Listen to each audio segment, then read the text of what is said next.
This is Trump derangement syndrome.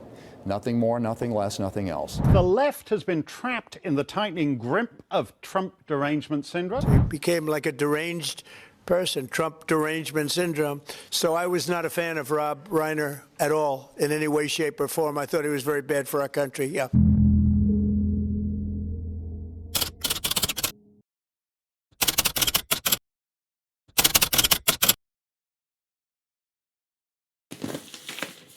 Well, there you have it, folks. It's official. It's even in the newspaper. I have Trump derangement syndrome. It's true. A fine citizen here in the community by the name of Terry Barrett, a highly educated, retired professional, has made that determination. Now, if you just happen to live in Norman, Oklahoma, and subscribe to the Norman Transcript, you know the name. Mr. Barrett's letters appear pretty regularly on the editorial page. Over the past few years, he's probably been the most consistent and vocal defender of Donald Trump in the paper. But what's happened between us is a perfect little case study of something bigger. Mr. Barrett, who, as I mentioned, is a Vietnam veteran himself, wrote a letter comparing the treatment of Vietnam veterans in the 1960s to what National Guard members are supposedly experiencing today in American cities where they've been deployed by President Trump. He said that politicians and dishonest TV news actors were accusing our troops of terrorizing cities, targeting minorities, and causing mayhem. He said they were being called Nazis and traitors. And then he wrote this line, and now they too are being shot at.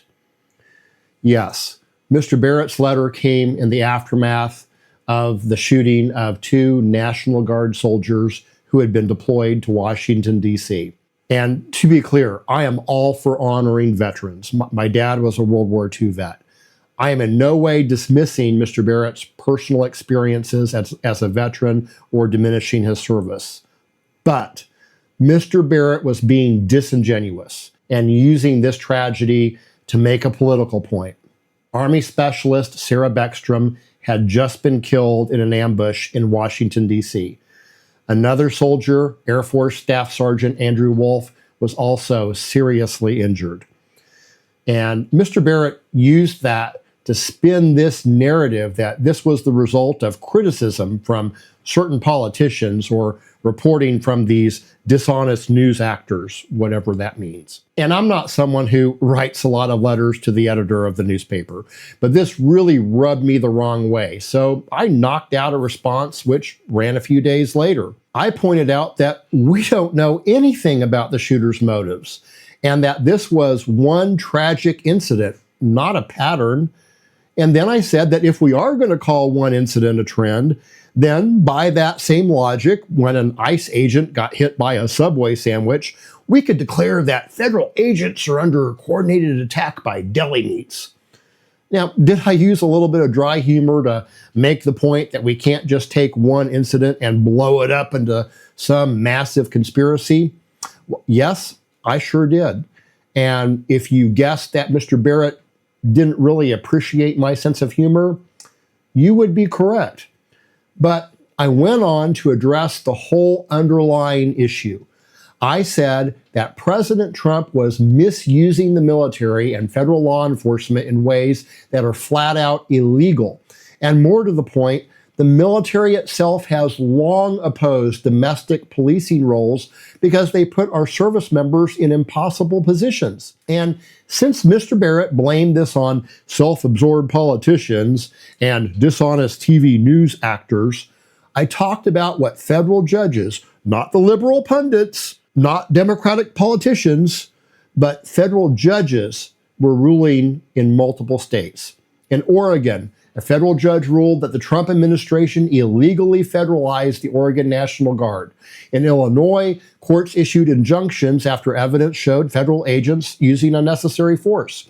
In California, there have been similar challenges. And here's where it gets really interesting. Not too long after I wrote my letter, As expected, even more courts have ruled against these deployments, all the way up to the Supreme Court, who blocked Trump's deployment of the National Guard to Chicago. This wasn't some liberal activist judge. This was the United States Supreme Court in a 6-3 decision, and they were pretty clear about it. The administration failed to identify a source of authority for these deployments. A federal judge in Oregon, a Trump appointee, described the administration's claims as untethered to the facts. Another judge found that the administration's declarations about protests were unreliable and that they overstated the violence. So that was the gist of my letter. Pretty straightforward, right? Well, Mr. Barrett didn't see it that way. He fired back with a response that opens by saying that I either didn't really read his letter or, and here it comes, his Trump derangement syndrome twisted his thinking.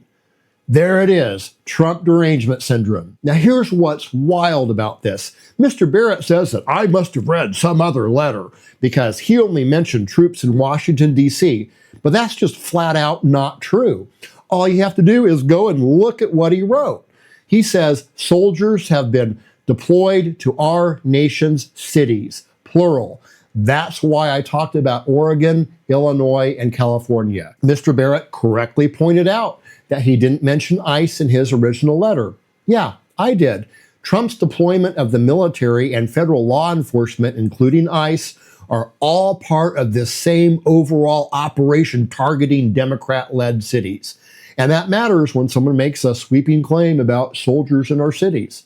He's also absolutely correct when he points out that the president has broader authority to deploy military personnel in Washington, D.C.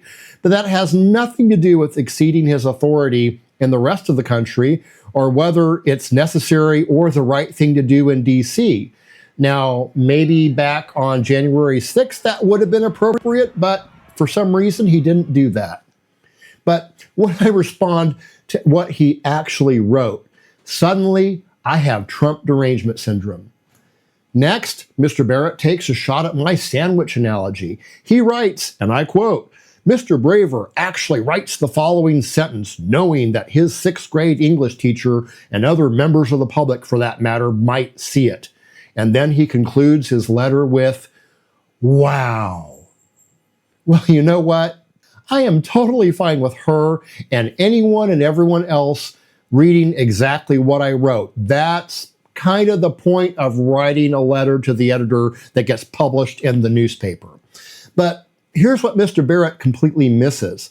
The point was that you can't take the one incident where soldiers in D.C. were ambushed and claim it's a pattern. Not to mention that there's no reason to connect that incident to some kind of alleged negative sentiment against our soldiers. And so speaking of that kind of reckless logic, let me show you what I won't do.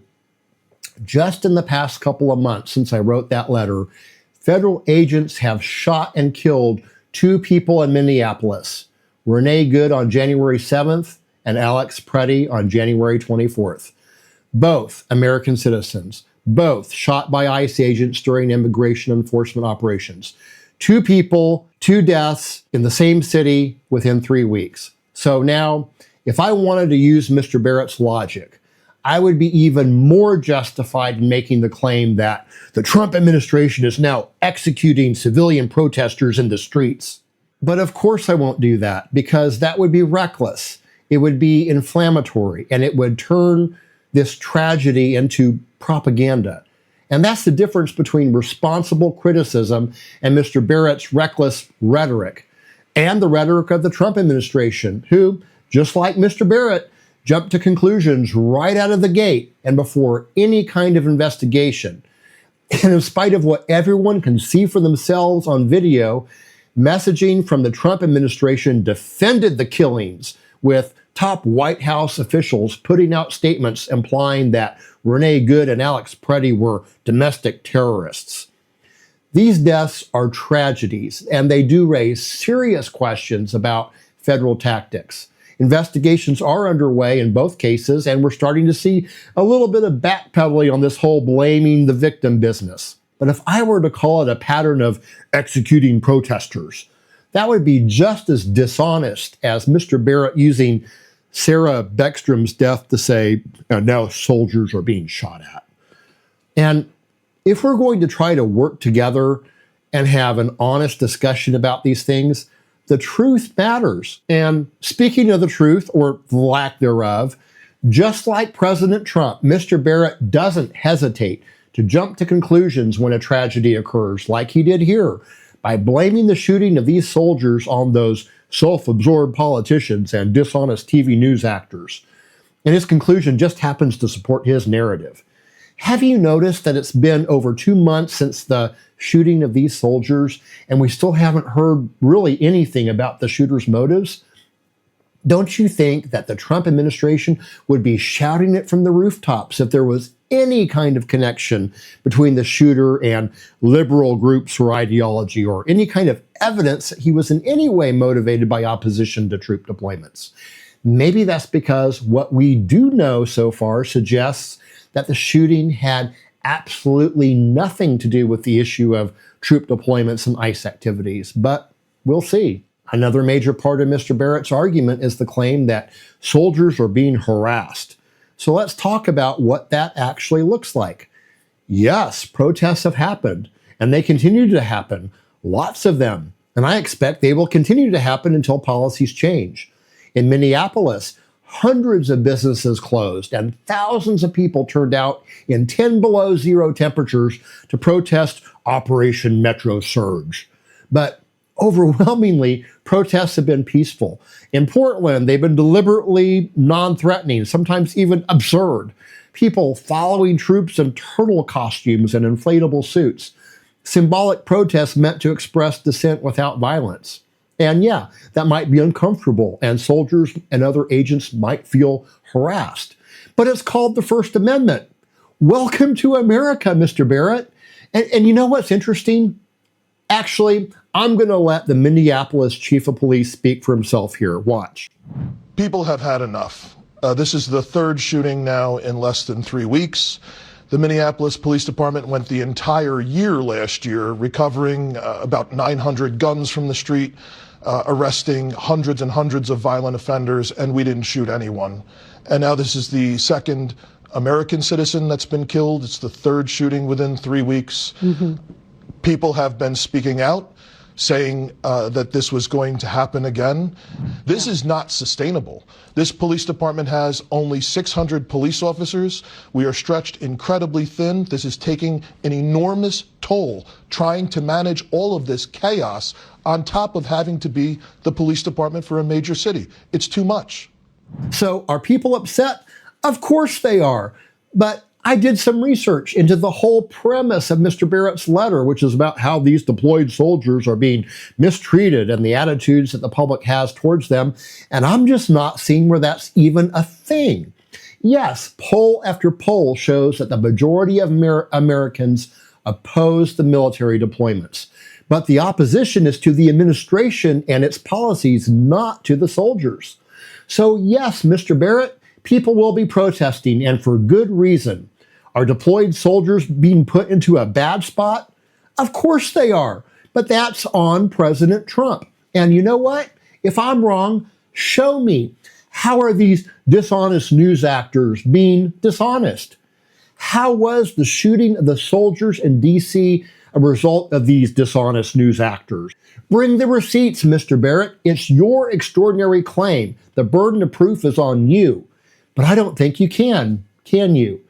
Because instead of addressing the actual substance of the points I made, Mr. Barrett pivots to questioning my reading comprehension and diagnosing me with a made-up syndrome. And this is exactly the problem.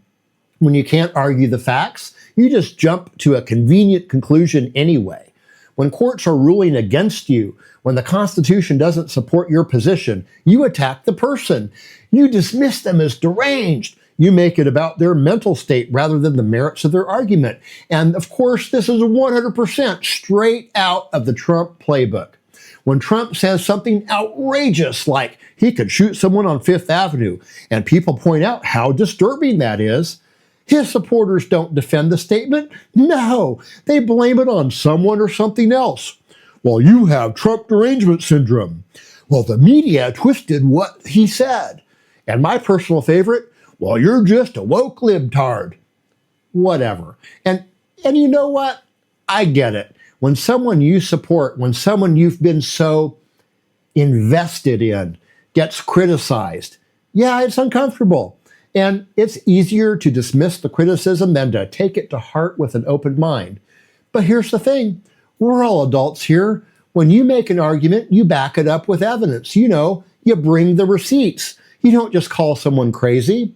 So let me ask you again, Mr. Barrett, where's the evidence that the shooting of the soldiers had anything to do with these comments from politicians or news media? Will you even entertain the notion that these soldiers were put into harm's way for no legitimate purpose? The only reason being the narcissism and ego of one Donald J. Trump. Do you disagree with the federal judges who ruled that these deployments were illegal? Do you disagree with the Supreme Court? Do you think the 10th Amendment doesn't matter? For that matter, what about the First and Fourth Amendments? Do you think deploying troops and using federal agents in ways that courts found violated the law and people's rights is okay as long as it's your guy doing it? Because those are the actual questions, not whether I'm deranged. As I mentioned, Mr. Barrett is a Vietnam veteran. I respect that genuinely. He served during an incredibly divisive time in our country's history. The Vietnam War was deeply unpopular, and some of the veterans who served paid a price for that and how they were received when they came home. And that was wrong. But comparing legitimate criticism of how the president deployed troops to the experience of Vietnam vets, to me, that doesn't honor what Mr. Barrett and other veterans went through. I think it cheapens it. This isn't North Korea. We can criticize our leaders. You can respect the troops and criticize illegal orders from the president. You can support law enforcement and oppose unconstitutional tactics. Those things are not mutually exclusive. In fact, they go together because at the end of the day, we're all supposed to be on the same team here. We're Americans. And when people like me point these things out, we're not deranged. We're paying attention and we're speaking up because we are patriots who love our country. So maybe the real question isn't whether I have Trump derangement syndrome. Maybe the question is, what do we call it when you can't see what's right in front of you because you've decided that your supreme leader can do no wrong? I don't think there's a fancy medical term for that, but I'd call it willful ignorance. Mr. Barrett is welcome to quote me on that too. And there's one more thing we need to talk about. 3 days after Terry Barrett's letter accusing me of having Trump derangement syndrome ran in the newspaper, Rob Reiner and his wife were found stabbed to death in their home. The very next day, President Trump posted that the reason for this brutal murder was Mr. Reiner's Trump derangement syndrome. This is his full, unedited statement, and it speaks for itself. Pause this video and take as much time as you want to read it, and just let that sink in. 2 people are brutally murdered before any facts are known, before we know who did it or what the motive might be, before an investigation can even really get started. Donald Trump, the sitting president of the United States, decrees that this happened because Rob Reiner has spoken out against him and his policies. And of course, now we have a pretty good idea of what actually happened. And it's a heartbreaking tragedy involving parents trying to be supportive and trying to deal with their adult son's mental illness. And it has nothing to do with Trump. This is way past just being a horrible thing to say. I just don't understand how anyone who supports a president with that kind of judgment and decision making and who can make a statement like that can call themselves a patriot. And this wasn't some weird signal beamed down from a Jewish space laser somehow distorting what Trump said. Those were his words. It's beyond wrong. It's evil. Because when you take a tragedy and immediately try to twist it into proof of your own persecution complex, you're not honoring the victim, you're exploiting them. And that's the same move we just saw with Mr. Barrett's letter. One ambush in DC instantly became proof that critics and dishonest TV news actors are whipping up violence against soldiers. Now, the president does the same thing on a national stage. And this is where I get to my challenge. If you think that this is in any way, shape, or form acceptable, if you think it's normal for a president to just make crazy shit up and blame a murder on his critics, then I want you to defend that. Not to me, to your kids, to your grandkids and great-grandkids. Whip out your phone and record a video for posterity. Post it publicly where it'll be out there forever. Use your full name and location so future generations can search and find you. Look them in the eye and explain why that's leadership. Explain why turning a tragic death into a talking point before the facts are known is something that you're proud of, especially when it's the President of the United States who you support with all your heart. Because the real question is, does this reflect decency? Does it reflect responsibility? Does it reflect the oath of office? But hey, if you can defend that behavior, then defend it openly.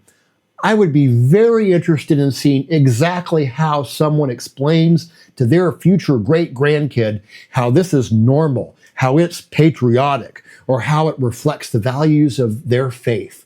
But even more importantly, how it reflects the kind of judgment and temperament that is required for any kind of leadership position, much less for the President of the United States. Mr. Barrett is a member of the community who has earned a level of respect and honor, but he's making his record and ultimately choosing his legacy. He has memorialized it in this newspaper that anyone can search going back over 100 years. And I think it's a shame because you can very quickly squander the respect and honor that has been earned over a lifetime. I don't know if Mr. Barrett has kids or grandkids, but he's putting himself on the wrong side of history, and it's not going to reflect well on him. And I hope he'll think about that. Thanks for watching. If this resonated with you, whether you agree or disagree, let me know in the comments because these conversations matter. I also have a separate series called Thinking It Through, where I'll take a deeper dive into some subject. My first episode goes down the whole rabbit hole of this whole woke thing and how it made me ask myself, am I woke? I talk about that from my perspective that goes all the way back to when I was very young and first learning about racism in this country. I really hope you'll check it out, and I'd really appreciate any comments or constructive criticism. Thanks, and I'll see you next time.